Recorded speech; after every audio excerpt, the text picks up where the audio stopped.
नमस्कार। आज हम संयुक्त राज्य अमेरिका के न्यायपालिका के विषय में बातचीत करेंगे। न्यायपालिका का वहाँ पर संगठन कैसा है, किस प्रकार का न्यायिक ढांचा वहाँ पर है, सर्वोच्च न्यायालय की वर्तमान समय में संरचना कैसी है, न्यायाधीशों की नियुक्ति कौन करता है, कितने समय तक वे अपने कार्यकाल पर रहते हैं, उनको पद से हटाने का इम्पीचमेंट का प्रोसेस क्या है,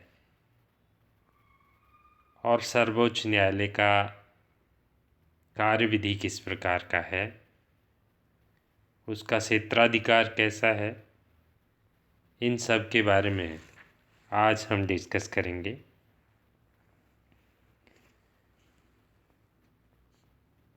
न्यायपालिका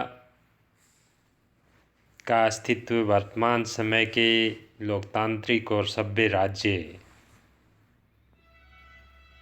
की प्रथम आवश्यकता समझा जाता है और अमेरिकी संवैधानिक व्यवस्था की भी ये एक विशेषता रही है कि संघीय न्यायपालिका को उन्होंने महत्वपूर्ण स्थिति प्रदान की है।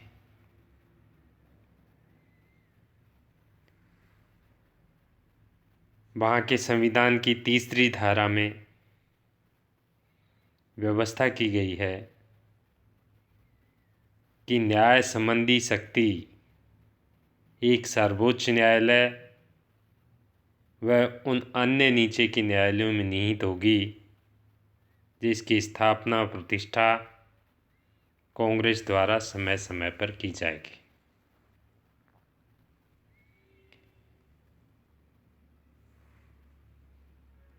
अर्थात इससे यह स्पष्ट होता है कि वहाँ के कॉन्स्टिट्यूशन में न्यायपालिका से संबंधित उपबंधों का स्पष्ट उल्लेख किया गया है और वहाँ पर 2 कारणों से न्यायपालिका का अधिक महत्व उत्पन्न हो गया है या महत्वपूर्ण स्थान प्राप्त कर चुकी है। एक तो है अमेरिका में संघात्मक शासन व्यवस्था को अपनाया जाना और संघवाद में एक ऐसी सत्ता की भी आवश्यकता होती है जो केंद्र इकाइयों के उत्पन्न होने वाले विवादों को हल कर सके। इसके अलावा अमेरिकी कॉन्स्टिट्यूशन में शक्ति पृथक्करण के सिद्धांत को अपनाया गया है। इस व्यवस्था के अंतर्गत व्यवस्थापिका और कार्यपालिका एक दूसरे से पृथक और स्वतंत्र हैं और इन दोनों के बीच अधिकार क्षेत्र में हो या और किसी विषय के मामले में कोई डिस्प्यूट उत्पन्न हो जाए तो उन विवादों के निपटारा करने के लिए संघीय न्यायपालिका जैसी एक सत्ता का होना अनिवार्य और आवश्यक माना जाता है। इस कारण से न्यायपालिका संविधान के संरक्षक की स्थिति प्राप्त कर जाती है और जिसके कारण अमेरिका में इसको एक विशेष दर्जा प्रदान किया गया है। यदि न्यायपालिका के संगठन के बारे में देखें हम तो संघीय न्यायपालिका का मूल आशय संविधान की धारा 3 के अंतर्गत स्थापित संवैधानिक न्यायालयों से ही है और संघीय न्यायपालिका का यह ढांचा 3 स्तरीय बताया है जिसमें सबसे नीचे के स्तर पर जिला न्यायालय है, उससे ऊपर राज्यों में संघीय अपीलीय न्यायालय है और पूरे संयुक्त राज्य अमेरिका के लिए सर्वोच्च स्तर पर अमेरिका का एक सर्वोच्च न्यायालय है। सबसे पहले हम जिला न्यायालय की बात कर लेते हैं, डिस्ट्रिक्ट कोर्ट की। यूएसए की संघीय न्यायपालिका का सबसे निचला न्यायालय जिला न्यायालय है। संयुक्त राज्य अमेरिका के समग्र क्षेत्र में इस प्रकार के न्यायालयों की संख्या राज्यों से अधिक है। अमेरिकी संघ के प्रत्येक राज्य में कम से कम एक जिला न्यायालय अवश्य होता है।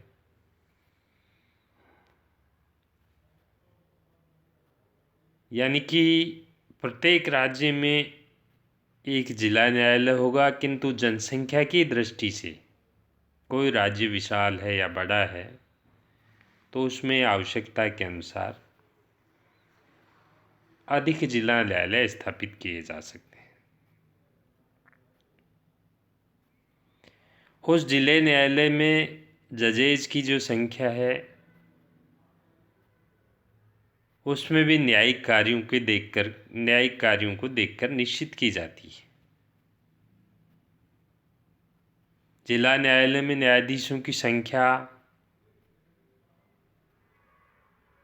अधिकतम 16 हो सकती है और व्यवहार में 1 से लेकर 16 तक है।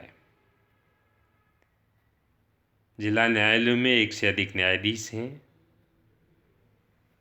वहाँ न्यायालय के विभिन्न भाग हो जाते हैं और ये अलग अलग क्षेत्रों में एक साथ अपनी वर्किंग करते हैं। जिला न्यायालयों को केवल प्रारंभिक क्षेत्राधिकारी प्राप्त है, अपील सुनने का अधिकार उनको प्राप्त नहीं है। इससे ठीक ऊपर वाला जो न्यायालय है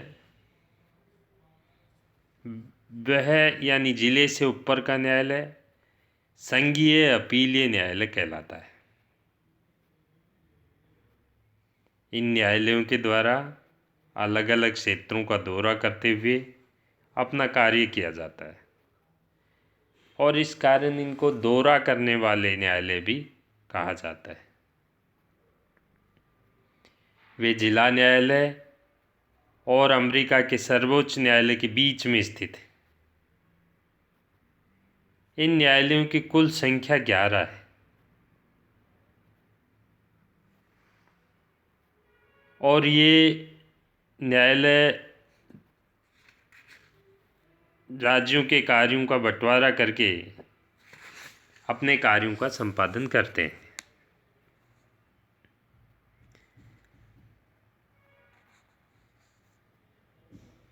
इन न्यायालयों को न्यायाधीशों की संख्या साधारणतया 3 से लेकर 9 तक होती है। अपीलीय न्यायालय में किसी विवाद की सुनवाई कम से कम 2 न्यायाधीशों की बेंच के द्वारा की जाती है। जिला न्यायालय और संघीय अपीलीय न्यायालय में न्यायाधीशों की नियुक्ति राष्ट्रपति सीनेट की सहमति से करता है। अब हम बात करते हैं अमेरिका के सर्वोच्च न्यायपालिका की, सुप्रीम कोर्ट की। यूएसए के सर्वोच्च न्यायालय की स्थापना 1789 के न्यायिक अधिनियम के अनुसार हुई है। सबसे पहले यह न्यूयॉर्क नगर की वॉल स्ट्रीट में स्थापित किया गया, बाद में यह फिलाडेल्फिया में चला गया और वर्तमान समय में इसका मुख्यालय वाशिंगटन में स्थित है।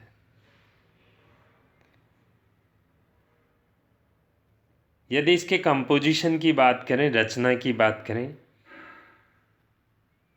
तो सबसे पहले जब सर्वोच्च न्यायालय का गठन हुआ तो इसमें एक मुख्य न्यायाधीश और 5 अन्य न्यायाधीश थे। कांग्रेस के द्वारा समय समय पर इसकी संख्या में परिवर्तन किया जाता रहा और इसकी संख्या में बढ़ोतरी की जाती रही और वर्तमान समय में इस सर्वोच्च न्यायालय में 9 मुख्य न्यायाधीश हैं। संपूर्ण 9 न्यायाधीश हैं, जिनमें से एक मुख्य न्यायाधीश और 8 अन्य न्यायाधीश। अब इनकी अपॉइंटमेंट कौन करता है, नियुक्ति कौन देता है, नियुक्ति का तरीका क्या है, इसके बारे में यदि हम बातचीत करें तो न्यायाधीशों की अपॉइंटमेंट अमेरिका का राष्ट्रपति सीनेट की सहमति से करता है। कॉन्स्टिट्यूशन में सुप्रीम कोर्ट के न्यायाधीश पद के लिए कोई भी योग्यता निर्धारित नहीं की गई है, इसलिए राष्ट्रपति किसी भी ऐसे व्यक्ति को जो इस महान पद पर नियुक्त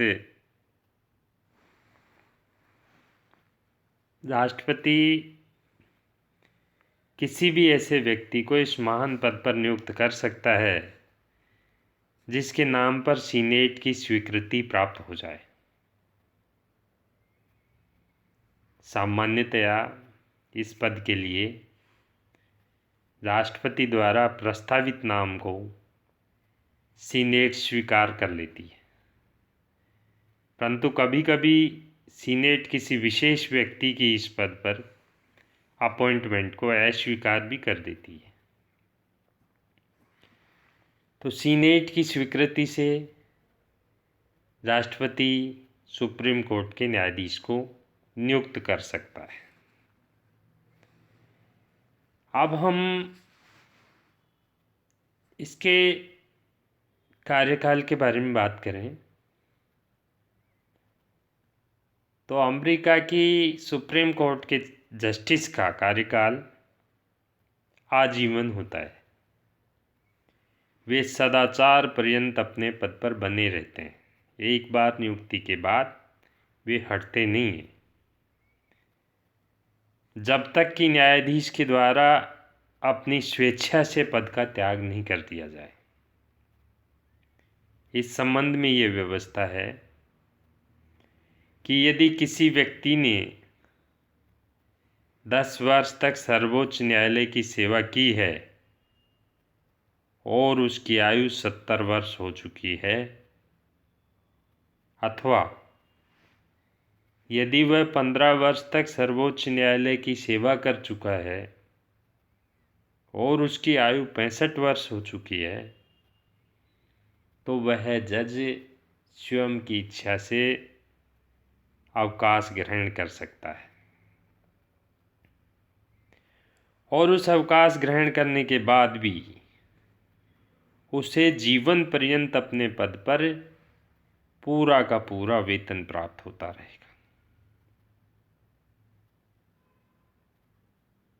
और 70 वर्ष की आयु के बाद भी यह न्यायाधीश पर डिपेंड करता है कि वह अपने पद को छोड़ता है या उस पर लगातार बना रहता है।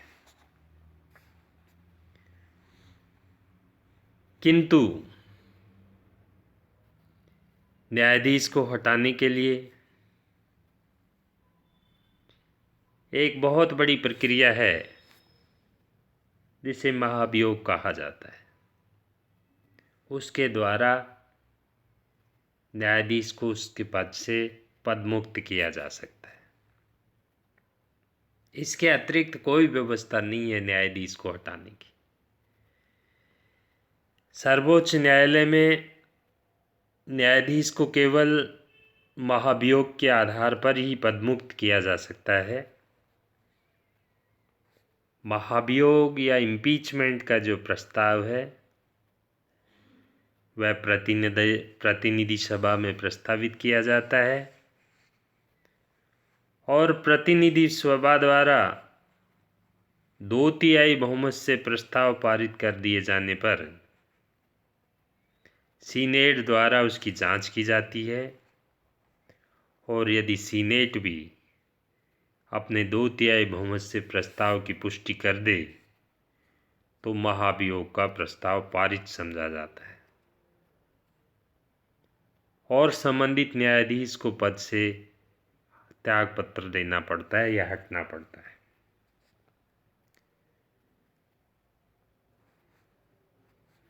ये था न्यायाधीश को हटाने का एक प्रोसेस। अब उसकी कार्यविधि के संदर्भ में अपन बात करें, सर्वोच्च न्यायालय की कार्यविधि के संदर्भ में, वर्किंग सिस्टम के बारे में, तो सर्वोच्च न्यायालय का सेशन प्रतिवर्ष अक्टूबर के प्रथम सोमवार को प्रारंभ होता है और यह लगभग अगले वर्ष के जून माह के पहले सप्ताह तक चलता रहता है। विशेष आवश्यकता पड़ने पर मुख्य न्यायाधीश सर्वोच्च न्यायालय का विशेष अधिवेशन भी बुला सकते हैं।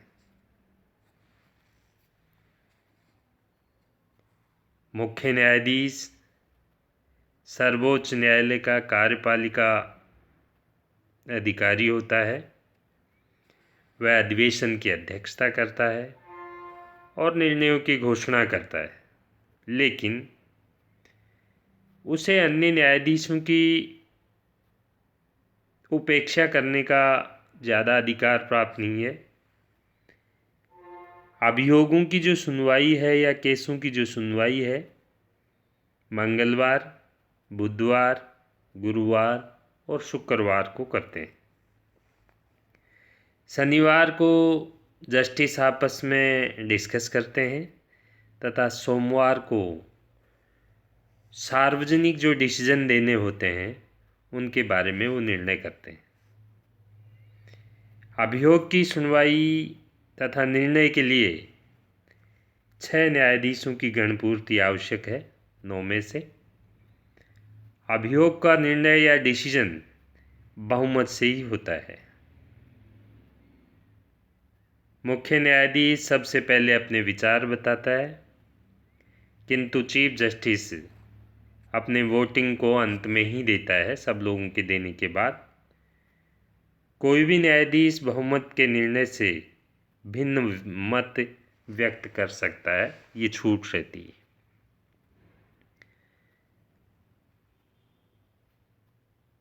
ये था सर्वोच्च न्यायालय की वर्किंग सिस्टम। अब हम उसके क्षेत्राधिकार की बात करें तो कॉन्स्टिट्यूशन के अकॉर्डिंग सुप्रीम कोर्ट को शक्तियां प्राप्त हैं और इस रूप में वह अमेरिकी संघ की कार्यपालिका और व्यवस्थापिका दोनों से ही स्वतंत्र है।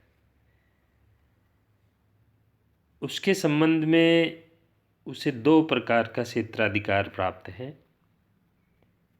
एक तो प्रारंभिक क्षेत्राधिकार जिसे कहते हैं ओरिजिनल ज्यूरिस्डिक्शन। सर्वोच्च न्यायालय को 2 प्रकार के अभियोगों में प्रारंभिक क्षेत्राधिकार प्राप्त है। पहला तो है वे सभी डिस्प्यूट जिनमें राजदूत हों, कोई मंत्री हो, वाणिज्य दूत हो, विदेशी प्रतिनिधि हो, का कोई पक्ष हो, तो इसमें प्रारंभिक क्षेत्राधिकार प्राप्त है। और दूसरा वो है वो डिस्प्यूट हैं या ऐसे विवाद हैं जिनमें संयुक्त राज्य अमेरिका की संघ का या अमेरिकी संघ का कोई एक या एक से अधिक राज्य पक्ष में हो या विपक्ष में हो, तो ऐसे केसों की सुनवाई भी सुप्रीम कोर्ट का प्रारंभिक क्षेत्राधिकार। दूसरा क्षेत्राधिकार है अपीलीय क्षेत्राधिकार। शेष सभी विवादों के संबंध में सर्वोच्च न्यायालय को अपीलीय क्षेत्राधिकार प्राप्त है, अर्थात निचले न्यायालयों के निर्णय की अपील सर्वोच्च न्यायालय में सुनी जा सकती है। राज्यों के न्यायालयों की अपील संघ के सर्वोच्च न्यायालय में की जा सकती है, अन्य किसी भी संघीय न्यायालय में नहीं। संविधान सर्वोच्च न्यायालय को कानून तथा तथ्यों के बारे में अपीलीय क्षेत्राधिकार देता है, परंतु कांग्रेस को इसे नियमित करने का अधिकार प्राप्त है। उपरोक्त दोनों प्रकार के मामलों में सर्वोच्च न्यायालय को केसों की सुनवाई करने का मौलिक अधिकार प्राप्त है। इसके साथ ही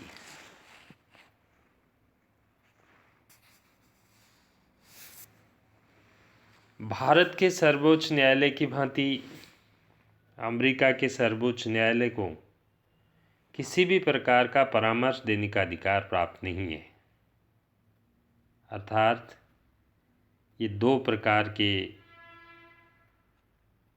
क्षेत्राधिकारी इसको प्राप्त हैं, इसके अतिरिक्त नहीं है। एक जो विशेष शक्ति वहाँ के सर्वोच्च न्यायपालिका को प्राप्त है वो है न्यायिक पुनर्विलोकन की, जुडिशियल रिव्यू की।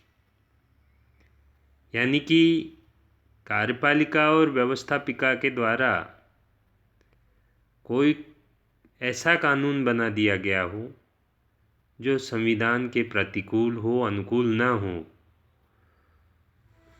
तो सुप्रीम कोर्ट उसे अवैध घोषित कर सकती है। तो ये न्यायपालिका का क्षेत्राधिकार था।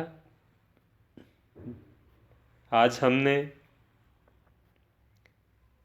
सर्वोच्च न्यायपालिका की संरचना, उसके अपॉइंटमेंट, उसके न्यायाधीशों की अपॉइंटमेंट कैसे होती है, उसका कार्यकाल कितना होता है, उस कार्यकाल से पूर्व कैसे वो लोग पद से हट सकते हैं,